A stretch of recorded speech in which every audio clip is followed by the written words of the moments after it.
ओम नमः शिवाय, हर हर महादेव, जय महाकाल। आप सबको पता है सावन का बहुत ही पवित्र महीना चल रहा है। मेरे देव आदिदेव महादेव जी की कृपा सदैव आप भक्तों पर यूं ही बनी रहे और आपकी सारी मनोकामनाएं पूरी हो, यही मैं महादेव जी से प्रार्थना करता हूं।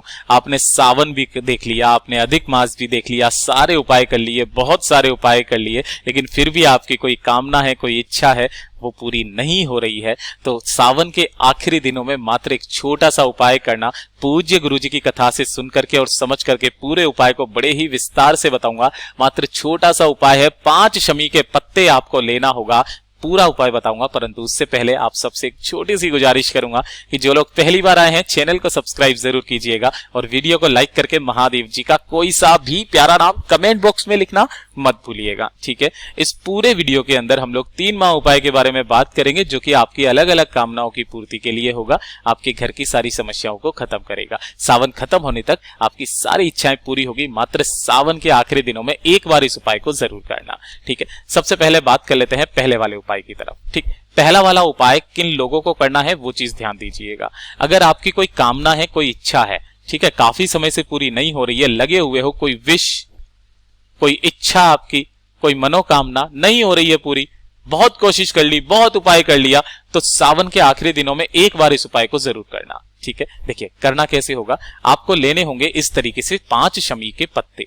अब काफी बार मैं आपको बता चुका हूं कि आप ये वाला शमी का पत्ता मत समझा कीजिए। जो शमी का पत्ता होता है वो यहां से तोड़ा कीजिए और ये वाला पूरा एक शमी का पत्ता होता है, ठीक है। ध्यान रखना, शमी का पत्ता शिवलिंग से उठा करके धो करके काम में नहीं ले सकते हो, ये क्रम सिर्फ बेलपत्र के साथ ही होता है, ठीक है। तो इस तरीके के आपको 5 शमी पत्र लेने हैं, ठीक। उसी के साथ लेना होगा थोड़ा सा दूध। अब ये जो दूध लोगे आप, ये लोगे गाय माता का, है ना, गाय माता का कच्चा दूध आपको लेना होगा। कच्चे दूध का मतलब क्या है, जिसे एक बार भी गर्म नहीं किया गया हो, ऐसा दूध आपको चाहिए। कितना चाहिए, ज्यादा नहीं, थोड़ा सा, एक जो छोटी वाली कटोरी होती है ना, पूजा वाली कटोरी, इतनी सी आपको दूध लेना है, ठीक है। इसी के साथ लेना होगा थोड़ा सा शहद, ठीक है। अब शहद भी कितना लेना है, मात्र 1 चम्मच आपको लेना होगा, ठीक है। इतना सा शहद ले लेना, ठीक। इसी के साथ में आपको लेना होगा थोड़ा सा गंगा जल, ये चीज ध्यान रखना, है ना। अब ये जो गंगा जल है ना, आपको वहां मंदिर ले जाने की जरूरत नहीं है। इसी गंगा जल को आपको इस दूध के अंदर मिला लेना है, ठीक है ना। 2-4 बूंद आपको दूध के अंदर ही इस गंगा जल को मिला लेना। 1 लोटा लेना शुद्ध जल, जिसके अंदर आपको अपने घर का जल भर लेना है। इन सभी सामग्री को लेकर के पहुंचना मेरे देव आदिदेव महादेव जी के मंदिर शिवलिंग के पास में, ठीक है ना। उत्तर दिशा यानी कि नॉर्थ डायरेक्शन की तरफ मुंह करके बैठ जाना। अब उपाय को जरा ध्यान से सुनना, एक नियम के साथ ही इस उपाय को किया जाता है, उसी तरीके से आपको ये वाला उपाय करना है। सावन के आखिरी दिन चल रहे हैं, मेरे देव आदिदेव महादेव जी को प्रसन्न करने का सबसे आखिरी मौका है ये, ठीक। ध्यान से सुनना, आपने जो 5 शमी पत्र लिए हैं ना, उन 5 शमी पत्रों में से 2 शमी पत्रों को आपको अच्छे से डुबाना होगा शहद में, ठीक है। कितने, यहां पर लेने होंगे आपको 2 शमी पत्र, ठीक। और इन दोनों शमी पत्रों को शहद में डुबाने होंगे। और जो 3 शमी पत्र हैं, उन्हें आपको इसी कच्चे दूध के अंदर ही डाल देना है, ठीक है ना। इतना लेना कि आप उसमें से निकाल करके समर्पित कर सको। कैसे कैसे करना है ध्यान से बताऊंगा। 3 शमी पत्र दूध में डुबाना है आपको, ठीक है, जो गंगा जल मिलाया हुआ है। सबसे पहले जैसे ही आपने यहां पर गए हो, उसके बाद में पहला जो काम करोगे वो करोगे, 1 लोटा शुद्ध जल मेरे देव आदिदेव महादेव जी के ऊपर समर्पित करना। ओम नमः शिवाय, श्री शिवाय नमस्तुभ्यम पंचाक्षरी मंत्र या षडाक्षरी मंत्र का स्मरण करते हुए। ये हो गया पहला काम, जो कि आपने 1 लोटा शुद्ध जल चढ़ाया, यानी कि महादेव जी से आपने बोल दिया कि मैं एक उपाय करने आया हूं, आपसे कोई कामना, कोई इच्छा लेने के लिए आया हूं, उसे सुनिएगा जरूर, ठीक है ना, और उसे पूरा जरूर कीजिएगा। ये होता है एक जल चढ़ाने का मतलब। दूसरा, आपको सबसे पहले जो दूध के अंदर आपने 3 शमी पत्र डाले हुए हैं, उन्हें एक एक करके 3 जगह पर आपको उठा करके समर्पित करना है। पहला जो आप शमी पत्र समर्पित करेंगे, वो समर्पित करेंगे जलाधारी पर, ठीक है ना। इस तरीके से जलाधारी पर पहला समर्पित करना, ओम नमः शिवाय मंत्र का स्मरण करते हुए, ठीक। दूसरा जो आपको शमी पत्र समर्पित करना है, वो समर्पित करना है कहां पर, माता रानी के हस्त कमल पर। और तीसरा शमी पत्र आपको समर्पित करना है कहां पर, महादेव जी की शिवलिंग के ठीक ऊपर। ये तो हो गए दूध वाले शमी पत्र, ठीक है। ये 3 को करने के बाद में आपके पास में जो 2 शहद वाले शमी पत्र बचे हैं, उनमें से 1 शहद वाला शमी पत्र आपको समर्पित करना होगा माता अशोक सुंदरी के स्थान पर, ठीक है। माता अशोक सुंदरी के स्थान पर शहद वाला, ठीक है। और जो दूसरा वाला शहद है, शहद वाला शमी पत्र है, उसे भी महादेव जी की शिवलिंग पर ही आपको समर्पित करना है। इस तरीके से आपको 5 शमी पत्र समर्पित करने हैं, दूध, गंगाजल और शहद वाले, ठीक है। इस तरीके से समर्पित करना, 2 मिनट यहां पर बैठना, अपना नाम और गोत्र बोल करके महादेव जी से अपनी कामना कहना। हो सके तो 1 लोटा जो शुद्ध जल बचा है, उस 1 लोटे शुद्ध जल को एक बार फिर से वापस भरना। और आपको करना क्या होगा, देखिए आपने जो घर से लेकर के आए हो वो जल तो खत्म हो जाएगा, दूसरा जल आप मंदिर से ले सकते हो, कोई दिक्कत नहीं है, ठीक है ना। तो आपको 1 लोटा जल जो आप अगला वाला लोगे उसे इस तरीके से समर्पित करना कि उसकी जो धार है जलाधारी से देते हुए आपको ऐसे करके ये वाली धार ऐसे घुमाते हुए चारों तरफ ऐसे करते हुए लास्ट में महादेव जी की शिवलिंग पर आपको समर्पित करना है। धार टूटनी नहीं चाहिए, जलाधारी से आपको माता अशोक सुंदरी के ऊपर ले जाते हुए हस्त कमल के चारों तरफ घुमाते हुए महादेव जी की शिवलिंग पर समर्पित कर देना है और वापस घर की तरफ चले आना है। सावन के आखिरी दिनों में मात्र एक बार जो व्यक्ति इस उपाय को कर लेता है उसकी सारी कामनाएं पूरी जरूर होती है। ये हो गया पहला उपाय। अब बात कर लेते हैं दूसरे वाले उपाय की तरफ, ठीक है। देखिए दूसरा वाला उपाय किन लोगों के लिए है वो ध्यान से सुनना।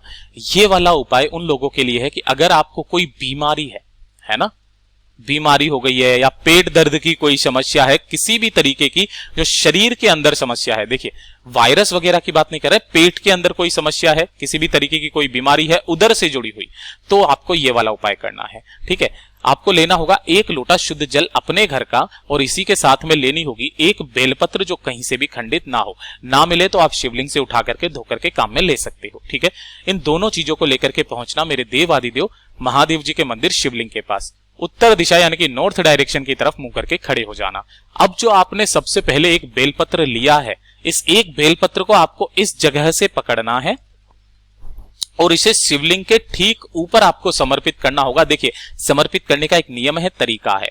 जो बड़ी वाली पत्ती होगी वो रहेगी आपकी तरफ और जो डंडी होगी वो रहेगी जलाधारी की तरफ, कुछ इस तरफ में, ठीक है। इस तरीके से आपको समर्पित करना है। यहां पर ध्यान रखना जो चिकना वाला हिस्सा होगा ना वो नीचे की तरफ होगा, शिवलिंग से टच होता हुआ होगा, ठीक। इस तरीके से समर्पित करना और जो 1 लोटा शुद्ध जल है उस 1 लोटे शुद्ध जल को अपने दोनों हाथों से इसी बेलपत्र के ऊपर आपको समर्पित करना होगा अवधूतेश्वर महादेव जी के नाम से, अवधूतेश्वर महादेव जी के नाम से समर्पित करना। समर्पित करने के पश्चात आपको 2 मिनट यहां पर बैठना है, महादेव जी से कामना करनी है कि मेरे शरीर में ये बीमारी है, ये रोग है, प्लीज महादेव जी इसे जल्दी से जल्दी खत्म कीजिए। जैसे आपको कामना करनी है करना और करने के पश्चात इस बेलपत्र को महादेव जी से आज्ञा लेकर के, महादेव जी से कह करके, है ना, कि मैं प्रसाद के रूप में इसे ग्रहण कर रहा हूं, एक औषधि के रूप में इसे ग्रहण कर रहा हूं, इसे मुझे देने की कृपा करें, ठीक है। तो ऐसे बोल करके और आपको ये बेलपत्र उठाना है और शिवलिंग को देखते देखते वहां सामने बैठकर ही खा जाना है। ऐसा नहीं है आप इसे उठा करके लेकर के कि आपको शर्म आ जाए, वहां पर बहुत सारे लोग बाग बैठे हुए हैं तो कि मैं इसे उठा लूं और साइड में जाकर के ऐसे खा लूं, ऐसे नहीं करना है। आपको शिवलिंग को देखते हुए कामना अपने मन में बोलते हुए उसे खा लेना है पूरा का पूरा। 2 से 3 बार इस उपाय को करके देख लेना, आपकी सारी कामनाएं, आपकी जो पेट दर्द की समस्या है ना वो हमेशा के लिए खत्म होगी। ये हो गया दूसरा उपाय। तीसरे वाले उपाय के बारे में बात करते हैं। तीसरा वाला उपाय देखिए किन लोगों के लिए है। अगर उन्हें ऐसा लगता है कि उनकी समाज में कोई इज्जत नहीं है, कोई मान सम्मान नहीं देता है ना, मान सम्मान में कमी है, जिस जगह आप काम कर रहे हो वहां पर आपको कोई महत्व नहीं दिया जाता है, ठीक है, तो ये होता है अपना मान सम्मान बढ़ाने के लिए आपको सावन के आखिरी दिनों में इस वाले उपाय को जरूर करना है। आपकी साल भर कोई समस्या नहीं आने वाली है, ठीक है। आपको करना क्या होगा, देखिए कुछ चीजें सामान लेने होंगे। आपको लेना होगा थोड़ा सा लाल चंदन। अब भैया गुरुदेव ने बताया था कि लाल चंदन जो आप लो ना तो इस मुठिया को घिस करके काम में लेना। कितना लेना है, चुटकी भर, ज्यादा नहीं लेना, चुटकी भर। नहीं है तो आप पिसा हुआ लाल चंदन ले सकते हो। थोड़ा सा लेना गंगा जल, 2 से 4 बूंदे आपको गंगा जल की चाहिए, ठीक है। इसी के साथ लेनी होगी थोड़ी सी केसर। अब भैया केसर बहुत महंगी है तो आप ज्यादा मत लेना, 1 से 2 कलियां केसर की ले लेना। और जो चौथे नंबर पर चाहिए आपको कोई सा भी एक लाल फूल, है ना, क्या चाहिए, एक लाल फूल आपको चाहिए। ये जो 4 सामग्री है, लाल चंदन, गंगाजल, केसर और लाल फूल, इन सभी को आपको एक नहाने की जो बाल्टी होती है ना उस बाल्टी के अंदर इन चारों सामानों को डाल देना। कितनी देर पहले, नहाने के आधे घंटे पहले इसमें डाल देना। ठीक है ना। और आधे घंटे पहले डालने के बाद जब आप स्नान करने के लिए जाओगे तो इसी वाले जल से आपको स्नान करना है ओम नमः शिवाय मंत्र का स्मरण करते हुए, ठीक है ना। जब आप स्नान कर लोगे, बाहर की तरफ आओगे, उसके बाद आपको 1 लोटा शुद्ध जल लेना है अपने घर का, और इस 1 लोटा शुद्ध जल को मेरे देवादिदेव महादेव जी के मंदिर जाकर के उत्तर दिशा नॉर्थ डायरेक्शन की तरफ मुंह करके समर्पित कर देना होगा, पूरा का पूरा लोटा शिवलिंग के ऊपर। और महादेव जी से कामना करनी है, जिसके लिए आप इस उपाय को कर रहे हो, मान सम्मान इज्जत बढ़ाने के लिए अपना नाम और गोत्र बोल करके बोल देना। सावन के आखिरी दिनों में करके देख लीजिए, पूरे साल भर आपके मान सम्मान में कमी नहीं आने वाली है। आपका मान सम्मान हमेशा बढ़ता हुआ ही जाएगा। और जब भी मौका मिले तो कभी नहीं तो हर सोमवार के दिन इस वाले उपाय को करना स्टार्ट कर दीजिए, आपके मान सम्मान में कभी कमी नहीं आएगी। पूज्य गुरुजी ने जैसा अपनी कथाओं में बताया वैसा आसान भाषा में आपको बताने का संपूर्ण प्रयास किया। वीडियो अगर पसंद आया हो तो लाइक जरूर करना, चैनल को सब्सक्राइब जरूर कीजिएगा।